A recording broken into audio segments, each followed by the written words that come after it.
Hello student, मैं सचिन प्रताप सिंह आप सभी का स्वागत करता हूं अपने यूट्यूब चैनल पॉलिटेक्निक क्लास में। आज हम जो सब्जेक्ट स्टार्ट करने वाले हैं उसका नाम है basic mechanical and civil engineering. सबसे पहले हम इसके सिलेबस की बात कर लेते हैं। बीटी बोर्ड द्वारा जो इसका सिलेबस दिया गया है उस सिलेबस में 2 भाग हैं। पहला भाग आपका मैकेनिकल इंजीनियरिंग का है जो मैकेनिकल इंजीनियरिंग की फैकल्टी द्वारा कंप्लीट कराया जाएगा। दूसरा भाग आपका सिविल इंजीनियरिंग का है जिसका सिलेबस मेरे द्वारा कंप्लीट कराया जाएगा ना। सिविल इंजीनियरिंग पोर्शन में आपका जो सबसे पहला चैप्टर है वो है civil engineering material. Civil engineering material कौन से होते हैं? वे पदार्थ जो आपके सिविल इंजीनियरिंग निर्माण कार्यों में प्रयोग किए जाते हैं सिविल इंजीनियरिंग मटेरियल कहते हैं। जैसे cement, timber, steel, brick, glass, etcetera. आपका जो सिलेबस है उस सिलेबस में जो सबसे पहला मटेरियल जो आपको पढ़ने के लिए दिया गया वो है ब्रिक, ईंट।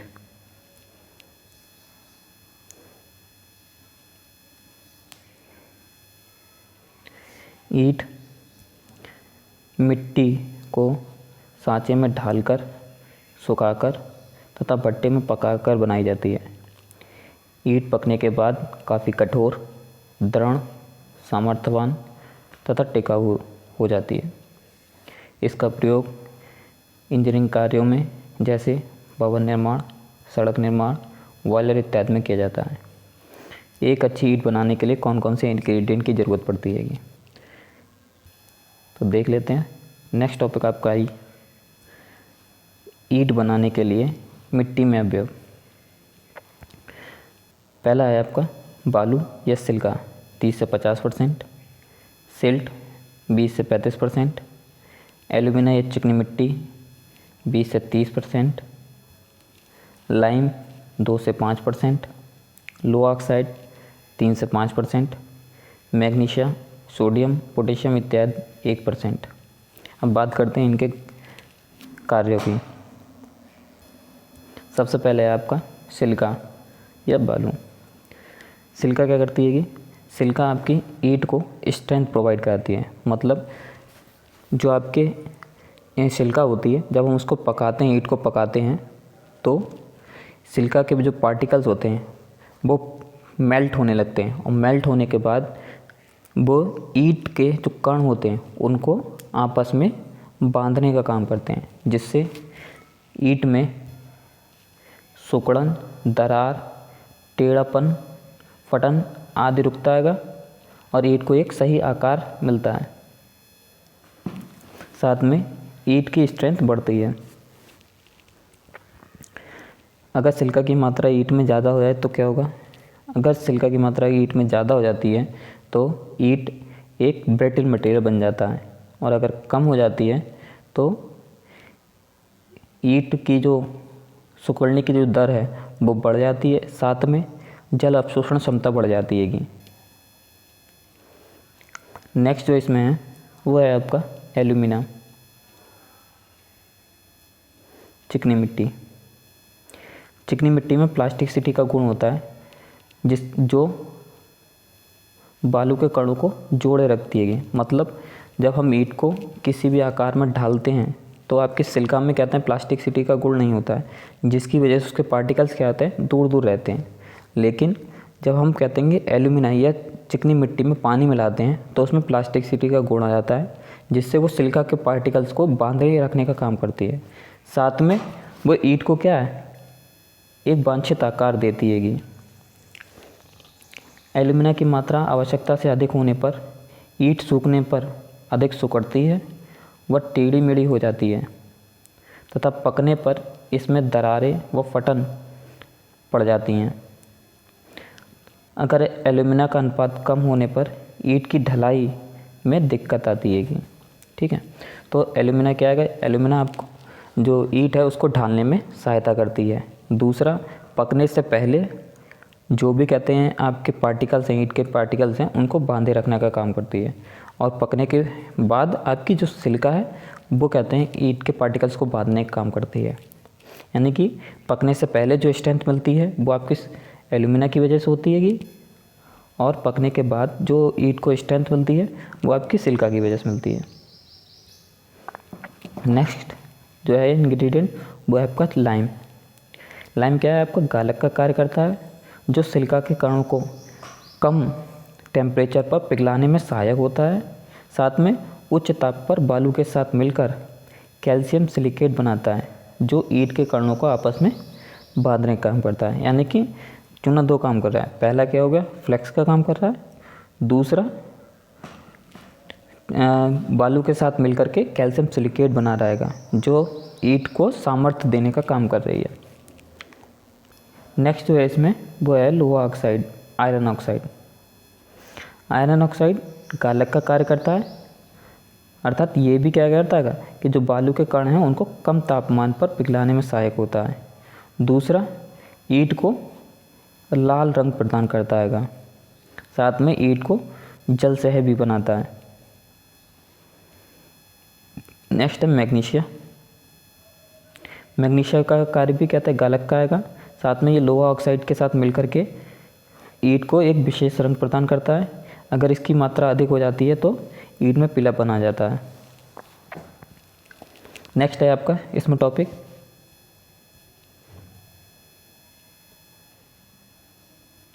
मैन्युफैक्चरिंग ऑफ ब्रिक, ईंट का निर्माण। तो ईंट के निर्माण के 5 प्रोसेस हैं।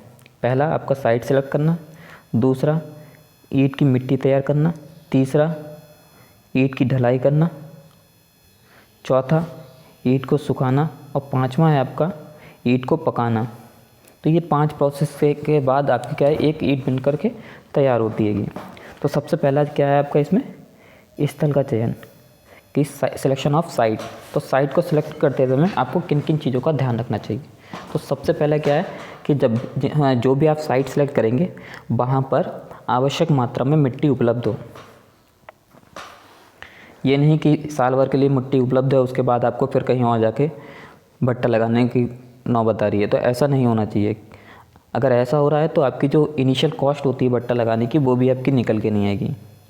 तो इसीलिए पर्याप्त मात्रा में मिट्टी वहाँ पे उपलब्ध हो। दूसरा, व्यापारिक दृष्टि से स्थल विक्रय केंद्र के पास में हो। मतलब ऐसा नहीं है कि मार्केट से बहुत ज़्यादा दूर आपने कहते हैं साइट बना दी, तो वहाँ से साइट से मार्केट तक लाने में ही आपका ट्रांसपोर्टेशन का खर्च बहुत ज़्यादा हो जाएगा। इसीलिए जो भी आप साइट निर्धारित करें वो क्या हो, आपके मार्केट के पास में होनी चाहिए। दूसरा, स्थल के पास में आपका पानी पर्याप्त मात्रा में उपलब्ध होना चाहिए, जिससे ईंट बनाने में आपको आसानी रहे, दिक्कत ना आए। चौथा, ईंट की मिट्टी में कोई भी हानिकारक पदार्थ नहीं होने चाहिए, जो ईंट को बाद में क्या है आपके ईंट की जो क्वालिटी है उसको इफ़ेक्ट करें। पांचवा क्या है, ट्रांसपोर्टेशन। पांचवा क्या है आपका ट्रांसपोर्टेशन की व्यवस्था होनी चाहिए, जिससे आपने जो भी मटेरियल तैयार किया है उसको मार्केट तक आप ला सकें। छठे की हम बात करें तो छठा है आपका कि जो साइड है वो जलग्रस्त नहीं होनी चाहिए। ऐसा नहीं कि बरसात के मौसम में वहाँ पे पानी भर जा रहा है तो आपको वहाँ पे काम रोकना पड़े, ऐसा नहीं होना चाहिए। तो इन सारी चीज़ों को ध्यान में रखते हुए आपको क्या है साइट को सिलेक्ट करना चाहिए। नेक्स्ट जो आपका है इसमें वो है ईंट की मिट्टी तैयार करना, प्रिपरेशन ऑफ क्ले। तो ईंट की मिट्टी तैयार करने में आपके 4 प्रोसेस हैं। पहला क्या आएगा कि क्लीनिंग एंड डिगिंग। क्या करते हैं, सबसे पहले हम लोग जो टॉप लेयर होती है जो हमने साइट सेलेक्ट की है उसकी एक लेयर 10 से 15 सेंटीमीटर की, उसे हम खोद करके रिमूव कर देते हैं, हटा देते हैं। क्यों? क्योंकि उस ऊपर की टॉप लेयर में आपके घास फूस, कूड़ा कचरा, पोल्ट्री का जो सामान आपने फेंका होता है वो सारी चीज़ें उसमें मिक्स होती हैं, ये पॉलीथीन वगैरह। तो इसीलिए कम से कम 10 से 15 सेंटीमीटर मूर्ति थिकनेस की जो आपकी मिट्टी है उस एक लेयर को हटा देना चाहिए, जिससे उसमें जो भी आपके वेस्टेज मटेरियल मिला हुआ है वो अलग हो जाए। उसके बाद हम क्या करते हैं कि मिट्टी की खुदाई करते हैं और खुदाई के दौरान जो भी आपके कहते हैं डेले वगैरह होते हैं उनको फोड़ते जाते हैं। मिट्टी की खुदाई के बाद उस खुदी हुई मिट्टी को हम कुछ समय के लिए वायुमंडल में ऐसे ही खुला छोड़ देते हैं। इस क्रिया को हम क्या कहते हैं? वेदरिंग। इस क्रिया से क्या होता है कि आपकी जो कार्बनिक अशुद्धियाँ होती हैं उनका डिकम्पोजिशन हो जाता है, यानी कि जो कीट जीव होते हैं वो मर जाते हैं, साथ में उसकी जो मिट्टी होती है उसकी प्लास्टिसिटी और उसकी स्ट्रेंथ में इम्प्रूवमेंट होता है। तो इसीलिए क्या है कि मिट्टी को खोद करके कुछ टाइम के लिए खुला छोड़ दिया जाता है वायुमंडल में। नेक्स्ट है सम्मिश्रण बनाना।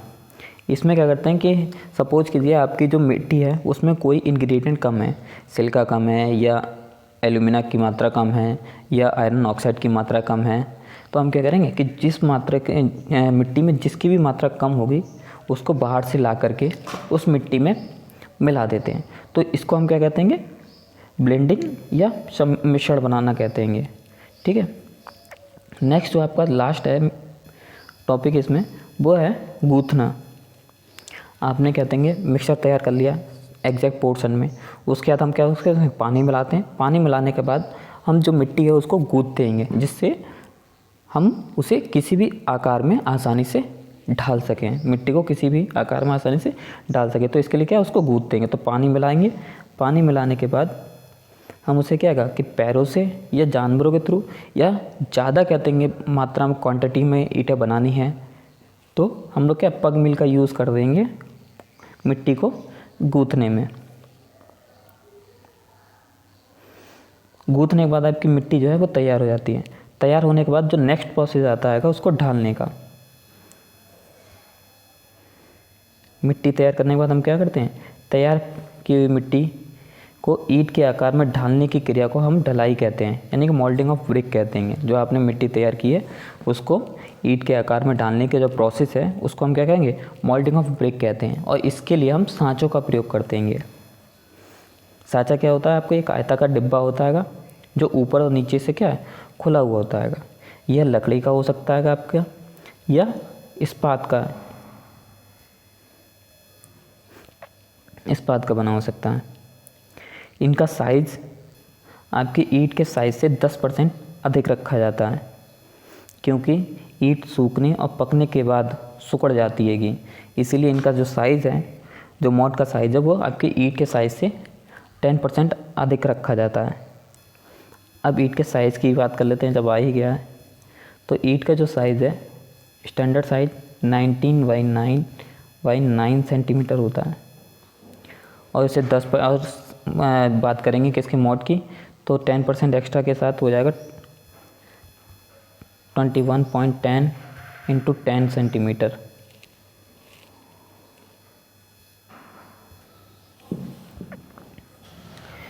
ईंट को ढालने के लिए सांचों के साथ 2 बोर्ड भी आपके यूज़ किए जाते हैं। पहला है आपका स्टॉक बोर्ड। स्टॉक बोर्ड पे आपका कहते हैं जो बट्टे वाले होते हैं उनकी कंपनी का नाम अंकित रहता है उल्टे अक्षरों में, जिसकी वजह से ईंट पर आपका दिल्ला फ्रॉग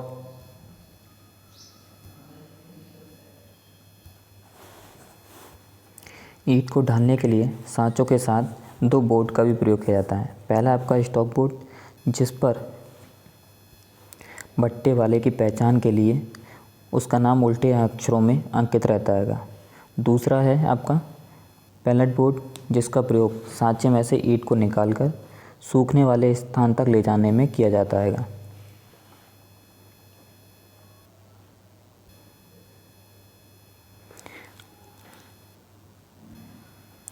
नेक्स्ट है जब ईंट आपकी सूख जाती है उसके बाद उसको पकाया जाता है तो बर्निंग ऑफ ब्रिक। ईंट को सुखाने के पश्चात उन्हें अधिक कठोर, ठोस व सामर्थ्यवान व टिकाऊ बनाने के लिए पकाना आवश्यक है। इससे ईंट की जल अवशोषण क्षमता कम हो जाती है। ईंट को पकाने के लिए भट्टों का प्रयोग करते हैं। कौन कौन से भट्टे प्रयोग किए जाते हैं? पहला है आपका अल्पकालीन भट्टा या पजावा भट्टा। ये एक अस्थायी भट्टा होता है। दूसरा है आपका परमानेंट भट्टा। इसमें आपके 3 टाइप्स हैं। पहला है इंटरमीडिएट, दूसरा सेमी कंटिन्यूस और तीसरा है कंटिन्यूस। सबसे पहले बात करते हैं इंटरमीडिएट भट्टे की। इसमें क्या होता है कि आपका ईंट का एक बैच जब पक के तैयार हो जाता है और उसको निकाल लिया जाता है, उसके बाद दूसरा बैच पकने के लिए भेजा जाता है।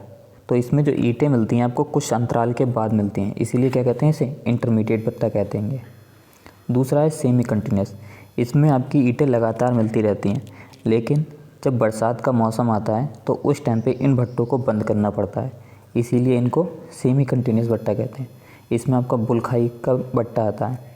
दूसरा है कंटिन्यूस भट्टा। इसमें आपकी जो ईंटें हैं साल भर कंटिन्यू लगातार मिलती रहती हैं, चाहे कोई सा भी मौसम हो, चाहे बरसात का हो या पतझड़ का हो, चाहे कोई सा भी मौसम हो, इसमें कहते हैं ईंटें आपको कंटिन्यू लगातार मिलती रहती हैं। नेक्स्ट है हाफमैन भट्टा। इसमें क्या है, इसमें 12 कहते हैं आपके चैम्बर होते हैं और इन चैम्बर के बीचों बीच में आपकी एक चिमनी लगी होती है।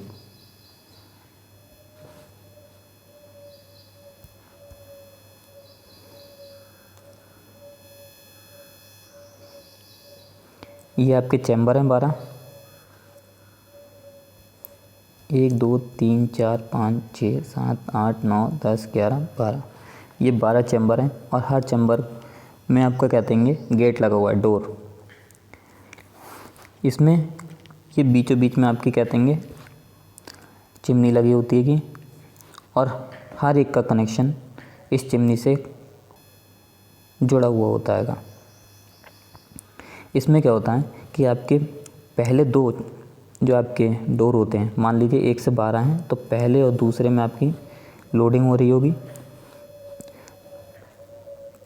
तीसरे, चौथे और 5वें में आपकी ईंटें पक रही होंगी, 4 में आपकी ईंटें पक रही होंगी, 7वें, 8वें और 9वें और 10वें में आपकी जो ईंटें हैं वो सूख रही होंगी, 11वें और 12वें में आपकी जो ईंटें हैं वो निकल रही होंगी।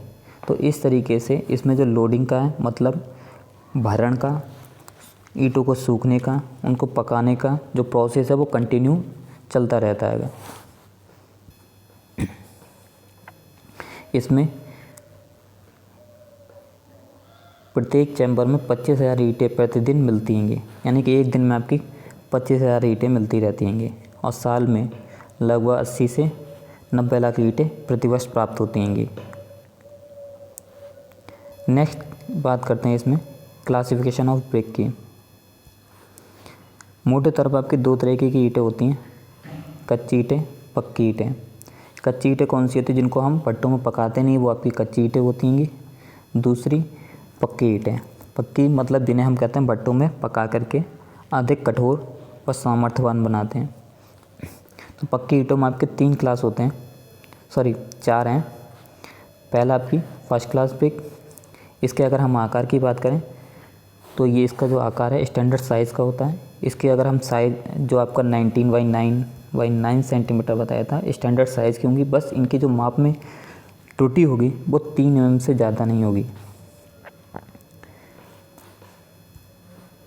इसके कोने आप एक स्पष्ट, सीधे व तीखे होंगे, शार्प होंगे। संरचना की बात करें तो सपाट व समतल संरचना होगी, किसी भी तरह का कोई गड्ढा या उभार, दरार वगैरह नहीं होगी। रंग की बात करें तो रेड चेरी कलर होगा। कठोरता की अगर हम बात करें तो नाखून से खरोंचने पर कोई निशान नहीं बनेगा। 2 ईंटों को अगर हम टकराते हैं तो साफ मेटालिक साउंड आएगा। दूसरा, अगर हम 1.5 मीटर हाइट से कच्चे फर्श पर ईंट को गिराते हैं तो उसमें किसी भी तरह की कोई भी टूट फूट नहीं होगी। इनकी जो सामर्थ्य फर्स्ट क्लास ब्रिक की वो 105 kg पर सेंटीमीटर स्क्वायर से कम नहीं होनी चाहिए। उसके बाद आपकी सेकंड क्लास ब्रिक। ये ब्रिक देखने में आपकी फर्स्ट क्लास ब्रिक की ही तरह होती हैं, बस इनकी जो स्ट्रेंथ है और जो किनारे हैं वो फर्स्ट क्लास ब्रिक से थोड़े से कम होते हैं। यानी कि इनकी जो एरर है वो ज़्यादा होती है फर्स्ट क्लास ब्रिक के मुकाबले। देख लेते हैं। ये ईंटें प्रथम श्रेणी की ईंटों की भांति ठोस, अच्छी तरह पकी हुई, सीधे किनारे वाली हों, परंतु मानक माप से कुछ कम शुद्ध माप की हो सकती हैं। मतलब इनकी जो एरर है वो 3 mm से ज़्यादा होती है। ये सामर्थ्य की बात करें तो सामर्थ्य इनकी 70 kg/cm² होती है। ध्वनि की बात करें तो 2 ईंटों को टकराने पर धात्विक ध्वनि कुछ मंद आती है। थर्ड है इसमें थर्ड क्लास ब्रिक। नेक्स्ट जो है इसमें थर्ड क्लास ब्रिक या पीला ईंट है। ये ईंटें कम पकी हुई होती हैं, रंग पीला होता है, देखने में घटिया लगती हैं। सतह और किनारे आपके खुरदरे होते हैं। ये नरम होती हैं, नाखून से निशान बन जाता है। आपस में टकराने पर भद्दी आवाज़ आती है। लास्ट जो आपका क्लासिफिकेशन है वो है इसमें झामा ब्रिक्स या अधिक पकी हुई ईंटें भी कहते हैं, ओवरबर्न ब्रिक्स। ये ईंटें अत्यधिक पकी होती हैं, शक्ल कुछ टेढ़ी मेढ़ी होती है, अधिक ताप से पिघल कर ये कोई भी आकार या माप ग्रहण कर लेती हैं। रंग की बात अगर हम बात करें तो ये काली या नीली पड़ जाती हैं। यह कठोर, ठोस व आसानी से टूटने वाली नहीं होती हैं। आज के लिए बस इतना ही। धन्यवाद।